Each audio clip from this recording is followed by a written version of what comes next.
How would you like a 15% discount to my daily email, the stack of stuff, the show notes, discounts to the conference, all of that? All you need to do is text the word show to 33777. You'll get the annual subscription with a 15% discount to my daily email. You'll get the stack of stuff, the links to the show notes, discounts to the conference, and so much more. All you have to do is text the word show, SHOW, to 33777. Text show to 33777.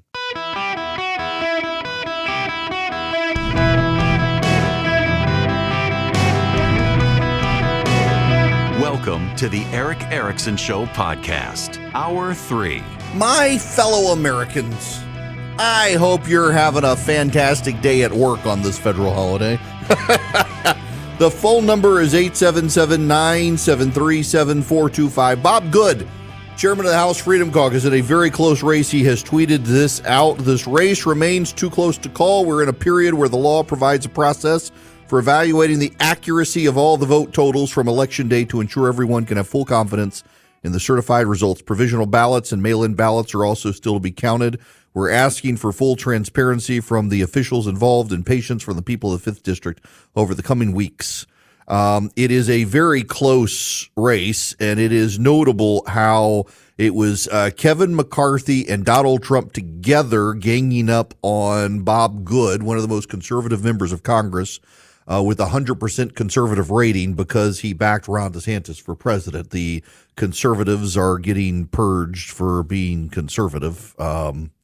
What's the point of the House Freedom Caucus at this point? That's not what I want to talk about, though.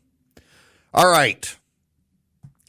I wish to weave a story for you. I am not as fearful of China as a lot of people are. And the tale about which I wish to tell you is not actually about China, but we have to run it through China and the Soviet Union first, just so you understand. The communists of the Soviet Union were very famous in their confidence of winning war with the United States and the West. And it turns out that a lot of the things that the communists of the Soviet Union did were for show to tell the leaders. Now, we can go back to Potemkin and his village. Have you ever heard what a Potemkin village is? A Potemkin village, as legend has it, General Potemkin, who was a lover of Catherine the Great, she sent him to capture Crimea, and he did so successfully.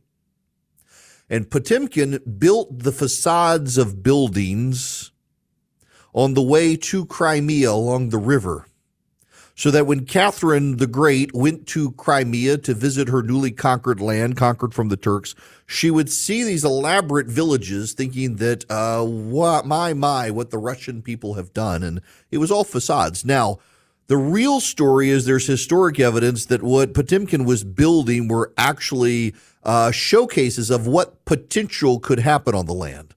But his critics used it against him and claimed he was building fake villages to lie to Catherine the Great and tell her about all these fake things, and thus we get the phrase Potemkin village. The Soviets, the Russians, they were very good at Potemkin villages, and Soviet bureaucrats would build Potemkin villages.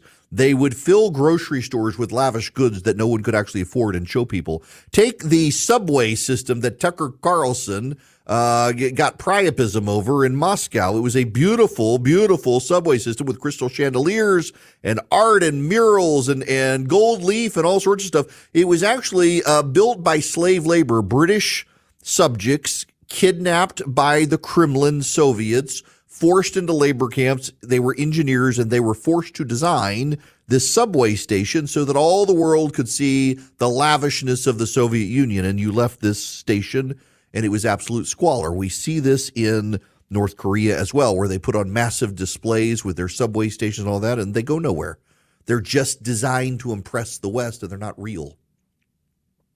Or China.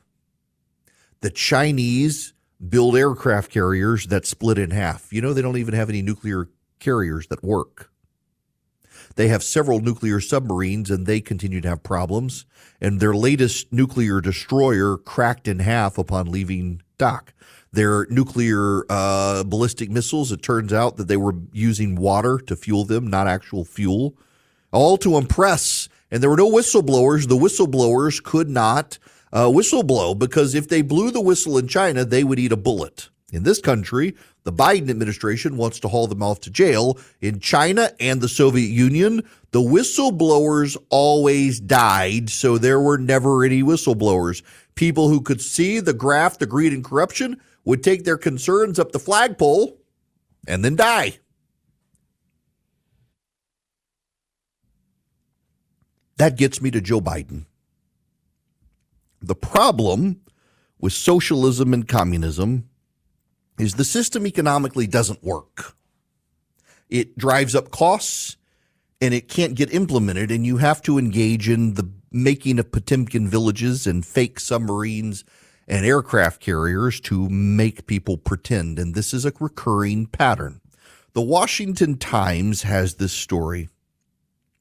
Joe Biden signed into law a funded project for $42.5 billion to modernize the internet and ensure that businesses and homes in rural America could be connected to broadband networks within 3 years. Now there's this. Lawmakers and internet companies blame the slow rollout on burdensome requirements for obtaining the funds, including climate change mandates, preferences for hiring union workers, and the requirement that eligible companies prioritize the employment of quote-unquote justice-impacted people with criminal records to install broadband equipment. Congratulations, President Trump. If the presidency doesn't work out for you, you too can lay internet pipe. The Commerce Department, which is distributing the funds under the Broadband Equity Access and Deployment Program, BEAD, is attempting to regulate consumer rates. This puts them at odds with internet providers and congressional Republicans who say the law prohibits those regulations. The slow pace of funding allocation and compliance will push the project start dates for modernizing rural internet from 25 to 2026, according to the timeline. Rural areas that have been waiting for broadband service will have to wait longer because of the DEI, unionization, and climate change requirements within the legislation. This is what happens in socialist and communist countries. They pass laws like this, and every group must be virtue signaled to. In those countries, it is the various communist-affiliated groups that must be virtue signaled to, the workers' union, the people's proletariat, the newspaper guild. All of those things must be propped up by the largesse of the Soviet state. In this country, it's the unions and the criminals and the climate change advocates. And the result is you got $42.5 billion in funding out there, and none of it can actually be allocated because nobody can comply with the requirements. This reminds me of the electric vehicle mandate. Whether you like Tesla or not, and I am in the camp that thinks that Elon Musk is not as awesome as too many people on the right say he is because he virtue signaled to them his anti-wokeness. I'm not a huge Tesla fan. I have friends who have Teslas. My CFO for my company drives a Tesla, and he loves it. God bless him. I have no problem if you want a Tesla. Honestly, I would probably get a Tesla because I drive back and forth to Atlanta so much. I probably do that. It would make sense to me. Because I drive back and forth so much. Have an electric car, don't have to pay for gas. And what Tesla has done across the entirety of the United States and Western Canada and parts of Eastern Canada, they've built, without government assistance, a massive charging network. And in fact, you can go to Tesla and you can see their map.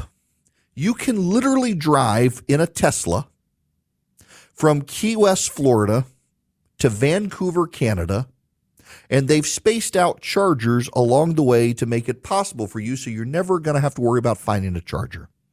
You may have to wait an hour or two each time you charge, but you're going to be able to find a charger. Not as convenient as gas, but if you want to do it, you can do it.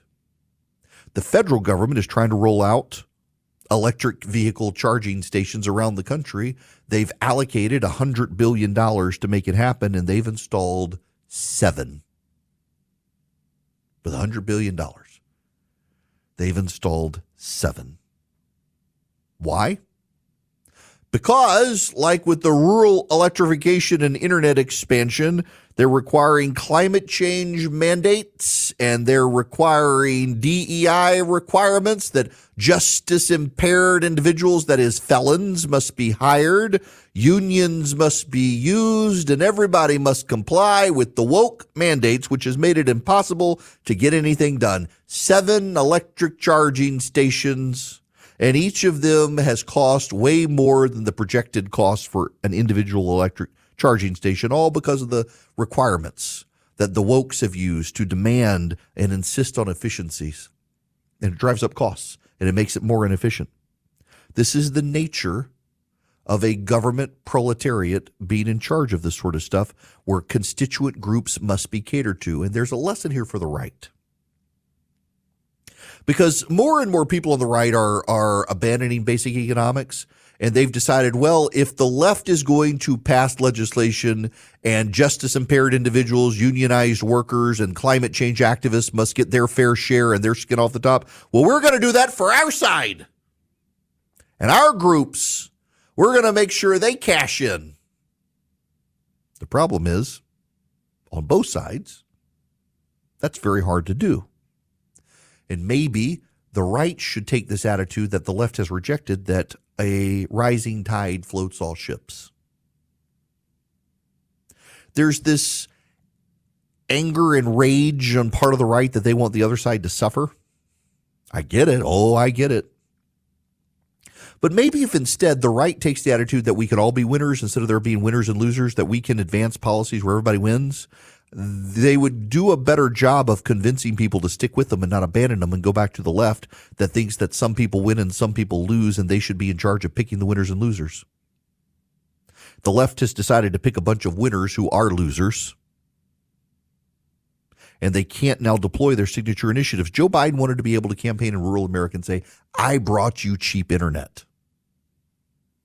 The best he can do now is say, I brought you the alphabet gang to deploy them in your communities to dig up trenches and lay lines that can't actually be connected because we can't find enough unicorn farts to fuel the internet with them.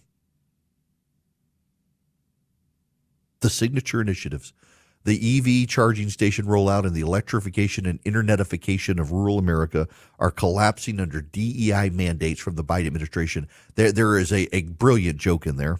There really is.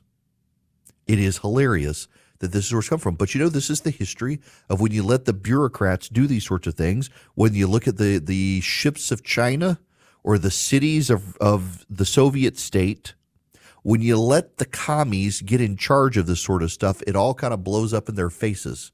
They got to check off an intersectional list of victims who are supposed to profit at the expense of everybody. And at the end of the day, even the intersectional list of victims, they don't wind up profiting either. Everybody loses under DEI mandates. And Joe Biden, who might have something to campaign on had he not gone woke with all this stuff, has nothing to campaign on other than democracy in America. And the polling suggests nobody cares about that, because he promised them the internet and cheap stuff, and everything's more expensive. I have to correct myself. I said something that was inaccurate, and I like to correct myself. No one has even emailed me to correct me. I'm correcting myself because I said it, and then I questioned myself, and then I found the answer. I said $100 billion had been set aside by the Biden administration for the electric charging station rollout. That's not right. It was $100 billion total package, but for the Green New Deal, but it was $7.5 billion that was put in charge. and 0 of them until last month had been built, and now there are 7, and those 7 were previously built before the fund and then retroactively given money. So we've built 7 chargers without government money, and now essentially $7.5 billion going to 7 chargers. It's stupid. So yeah, the actual number is 0 chargers built. The 7 chargers they say have been built were actually built prior to, but then retroactively given credits. Brilliance. Absolute brilliance by the Biden administration. But don't ever say I don't correct myself, because I do. And none of you even called me out. I found it myself. Now I gotta go from that to a terrible story.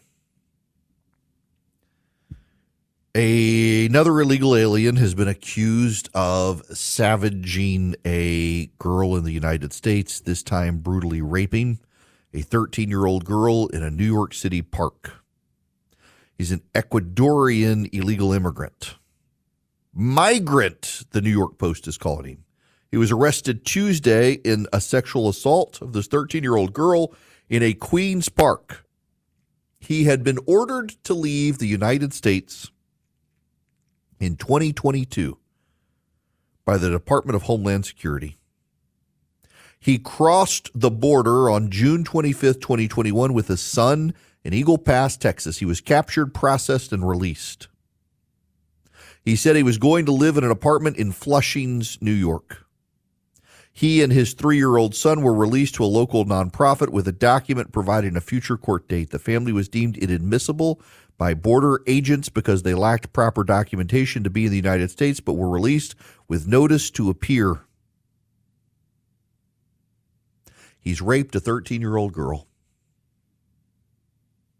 We've had kids murdered by illegal aliens, raped by illegal aliens, robbed by illegal aliens, and the best the left can offer is that, well, they're less criminal than American citizens are, so we should stay them. We got enough American citizens then clearly doing crime. Why are we adding more criminals?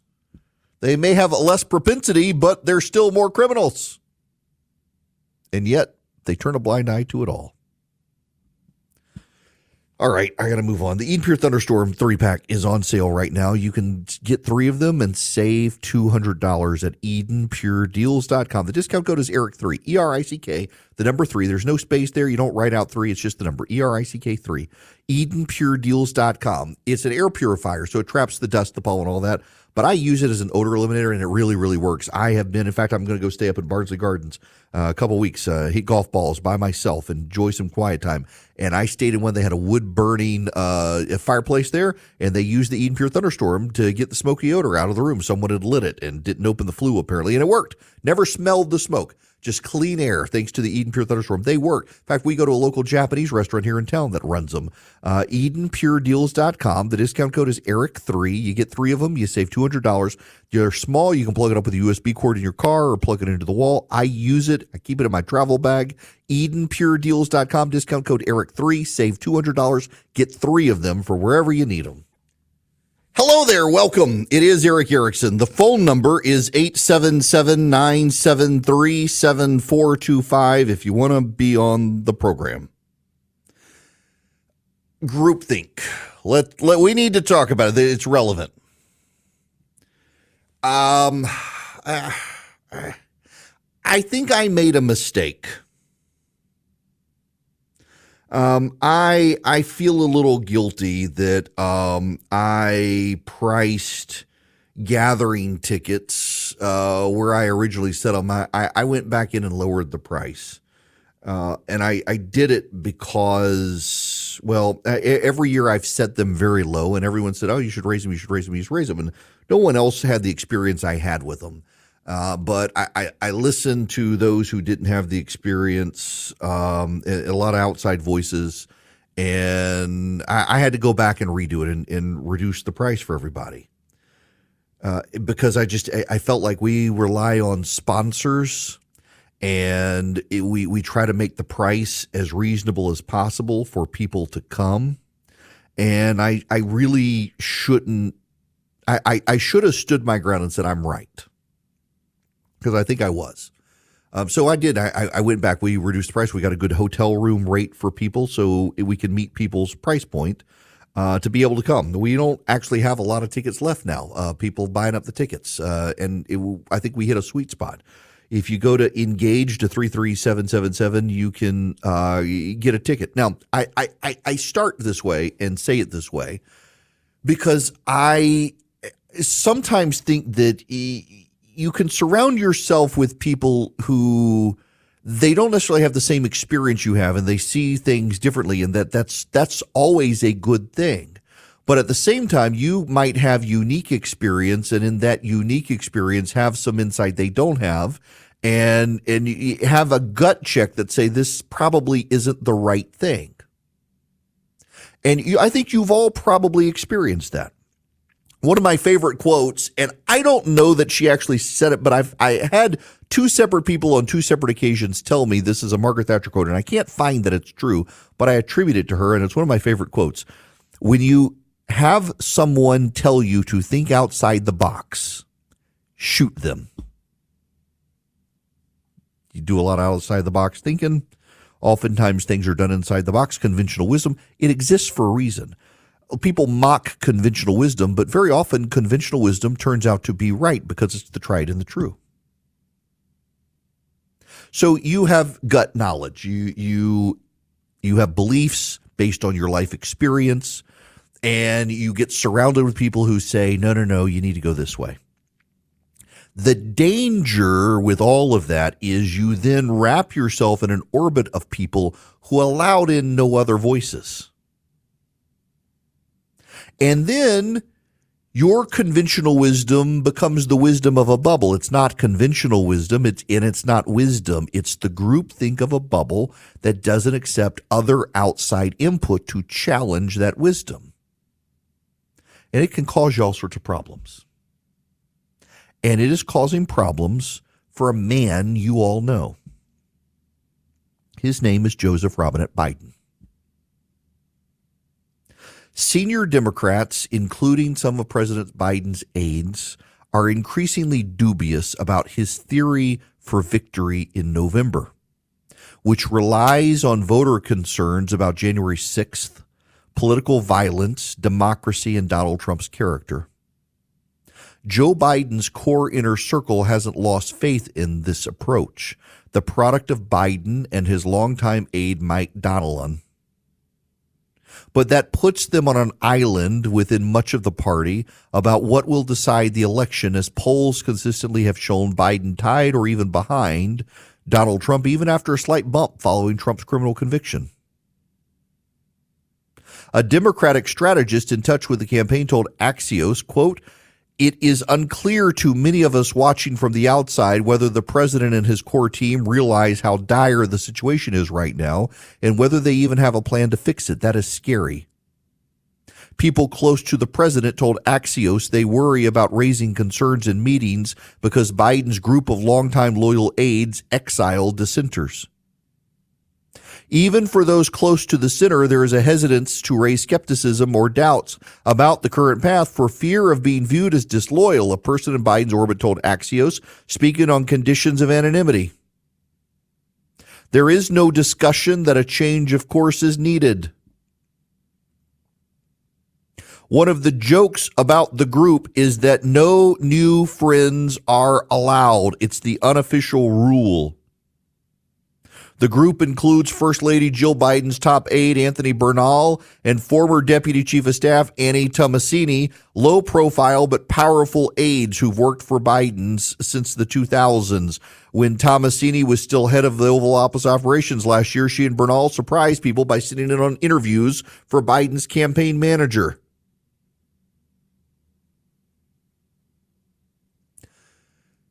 I have a very small group of people that I work with. We tend to trust each other's guts, and we tend to challenge each other, and rarely is there groupthink. In fact, more often than not, Charlie has a very strongly held opinion, and Philip has a very strongly held opinion, and John has a very strongly held opinion, and I have a very strongly held opinion, and they're all different opinions. And my job as the head of my company is to not presume I'm right all the time, but to take the area in which we are dealing with, who has the best gut on that and the most experience on that, and try to synthesize an answer that we can all come to terms with. And we challenge each other and we argue and we have calls all the time and we get along very well. The Biden team is the exact opposite of that. They have a small group of people who are expected to fall in line, and anyone who challenges the prevailing consensus is exiled. It's not healthy. It's not good. And it's not working. It's not working. Now, it's very notable that Joe Biden's campaign ads lately have been talking about the good economy and Donald Trump's conviction and things like that. But this reporting from Axios is making waves around Washington, D.C. in large part because there is a prevailing consensus that the Biden team is not working and that this message of democracy is at stake is not working. And this gets me to David Axelrod. David Axelrod has said repeatedly, including at the beginning of this week, that if you can talk about democracy being at stake, you must not be talking about grocery prices. And you are a privileged person. Most Americans aren't concerned about democracy because, frankly, democracy doesn't look like it's working for them right now. Look at groceries. Gas prices are down, but they're still high. And the Biden administration, the Biden team is convinced democracy is at stake. And meanwhile, they're yelling and lying about Joe Biden's defects. You know, his brain broke down again the other day. This is Joe Biden yesterday at the White House. This is unedited footage of Joe Biden. Thanks to all the members of Congress and Homeland Security Secretary. I'm not sure I'm going to introduce you all the way. That was Joe Biden. I didn't edit the footage. That's Joe Biden. And Mike Donilon, who's been with Joe Biden for a very long time, since the early 80s. And remember, Joe Biden has been wrong about everything since then. I wonder if there's a tie. This is the guy who's decided democracy's at stake, and that's the campaign message. Not groceries, not gas, not crime, not the border. Now, they're acting on those things. In fact, they point out that they have attacked Donald Trump on those things repeatedly. No. Democracy. That's their big theme. You know what you do? I've done that. I have run campaigns for federal office. Successful campaigns for Congress. And you know what you do? You get in a room with the people who know you the best to level the dirtiest, awful criticisms at you. I loved it. You'd get the candidate in the room with all his best friends, and they would tell him everything they hated about him. And you write them all on a board. And then you'd write all the good stuff on the board. But you had to have the people who could be in the room to tell the candidate all the bad things the candidate doesn't realize about himself. And by putting all of their real strengths and all of their honest, real weaknesses on the board, you could strategize in a SWOT analysis, strengths, weaknesses, opportunities, threats, on what the winning message would be. And you could compare and contrast that candidate with someone else and line your weaknesses up against their strengths and your strengths up against their weaknesses. And then you come up with a campaign message that more often than not naturally flowed from the analysis of what your campaign theme would be. Joe Biden's campaign theme, had he done that, would not be democracy's under attack. Because the Democrats themselves don't operate like they care about democracy. They just care about power. In fact, he could have come up with a great theme.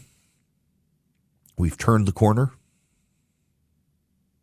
Forward to a better future. And then talked about, yes, the economic success has happened at the macro level and it's coming to the micro level. It's going to flow into the homes of Americans, and a rising tide will lift all ships, and it could be an optimistic message. Instead, nope, Republicans are a threat to democracy. You know, starving people don't care. people who were rich and made poor by your policies, they don't care about democracy. That's the problem. When you are a privileged, white bread elite in Washington, D.C., you can care about democracy because you can afford your high-end electric vehicle in your mansion in Colorado where you have your cocktails and parties and sit around your salons and discuss the high-minded themes of this week's edition of The Atlantic. Because you don't go to the grocery store to shop anyway. Your maid does. But when you live in Waukesha, Wisconsin, and you don't have a maid, and you're in your starter home and can't afford to move to a bigger house, even though you've outgrown your current house, and you can't afford the groceries that you could afford 3-4 years ago, and your family's had to make cutbacks, and by God, you've had to go to generic Pop-Tarts. Generic Pop-Tarts, by the way, are the worst. Generic cereal, it's not that fantastic, but generic Pop-Tarts are the worst of the breakfast foods. Generic Pop-Tarts are not good. But that's what you're buying, thanks to Joe Biden. I promise you, that person cares about their generic Pop-Tarts and wishing they had the real thing more than they care about the democracy you can't seem to govern. And the fact that the Biden administration just can't understand it, the fact that the Biden administration can't process it, the fact that the Biden administration just simply doesn't get it and thinks that democracy is the winning message, that's why so many Democrats are panicked. He surrounded himself in a bubble, and it's all groupthink, and you're exiled if you deviate from the groupthink. Successful people are willing to take challenge and willing to disagree and willing to dispute and willing to hash it out, and this team is not willing to do that.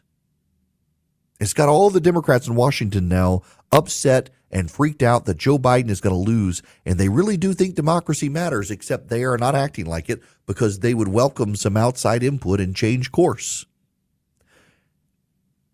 Essentially, the Democratic strategists who are extremely successful in Biden's team, by the way, they're not. They were successful with Biden in Delaware. They haven't been successful nationally. The Democratic strategists who have been successful nationally, their gut tells them this isn't right. And Biden's groupthink is telling them it's the only way forward. What's so amazing is that the strategists who have been successful, whose gut is telling them they're wrong, aren't willing to speak up publicly to get Biden to change course because they would rather get scraps from the table while they have it than change course and possibly keep the table longer. Hillsdale College wants to find out what you think about the presidential selection process in this country. They would love your input on a presidential selection survey. If you go to ericforhillsdale.com today, you can take that survey. Tell Hillsdale what you think. There are a number of states, particularly progressive states, but there have been some Republican states that wanted to enter into an interstate compact where they would require that their electoral college votes be aligned with the national popular vote. So even if their state voted for example, Donald Trump, if the national popular vote went for Hillary Clinton like it did, their electoral college members would have to vote for Hillary Clinton. That's not what the founders envisioned, but it's what some states have wanted to do to try to make the presidential selection process more democratic than the electoral college. Hillsdale wants to know what you think about that. The traditional model, that model, something else. Go to ericforhillsdale.com today and let them know. ERICK, ericforhillsdale.com. Normally, Hillsdale College, great education institution. They want to educate you. Right now, they want you to educate them. It's also a great way to find out more about such a fantastic institution. All you have to do is go to Eric, ERICK, ericforhillsdale.com and take the survey today. Greetings. Welcome. Delighted to have you with me. So I just got a very nice email from Hall, emailing from Jacksonville. Says he's frustrated with me sometimes because I try to explain away or mitigate liberal positions. And I get this complaint sometimes, and it's been a while since I've explained this. And so let me explain this to you. It is strategy on my part you may disagree with, and Hall doesn't like it. I have a very strong belief that you and I as conservatives for the longest time have been better able to explain what liberals believe than what liberals can explain about conservative beliefs. That we have always done a better job of articulating their side of the aisle than they do ours because we know more of them. And I think to be intellectually honest, I've got to be able to accurately explain to you their views. Also, I do think there are a lot of people in conservative media today who go out of their way to distort the other side, to otherize the other side. And we are all Americans. And before I'm an American, I'm a person of faith who takes very seriously that I got to love my neighbor. And there's no caveat, there's no carve out, there's no exception. I've read it in the original Greek. I got to love my neighbor. And that means I should be able to agreeably disagree with my neighbor. And there is every incentive today to get you not to do that.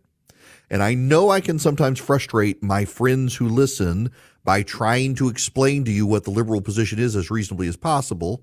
And because while I disagree with them, I think to counter their ideas, we got to be honest with what they believe. We can't distort what they believe. We've got to be honest. And if we're more honest with their position than they are honest with our position, we tend to win the argument because people realize they're lying and we're not. It's the same reason I'm willing to call out my own side's BS, because I'm not just here to tell you guys what you think. This isn't Amen Corner. I'm trying to persuade other people that we're on the right side. And if I can't be honest about my side's problems, then we're going to have a lot of people who might be with us who say, well, you're all a bunch of liars. Why should I join your side? Well, I think you should join our side because I think we're on the side of righteousness. I think that our side is right. I think that our ideas are right. I think that our values are right. But if I can't acknowledge the turd in my own punch bowl, why should they listen to me when I call out the other side? And I don't just want to vilify the other side. Why? Because they're also Americans. There are bad people on the other side. There absolutely are. There are evil people. If you can't acknowledge there are evil people on your own side, I mean, we're on the side of a group of people right now who are anti-Semites too, and they show up at our conferences too. It's not just on the left. If we can't be honest about our side and their side, we're not going to be able to persuade people to come to our side. And I'd rather tell you what the other side thinks honestly without vilifying them, because who knows, maybe some of them will become conservatives, and then we grow our army and we win.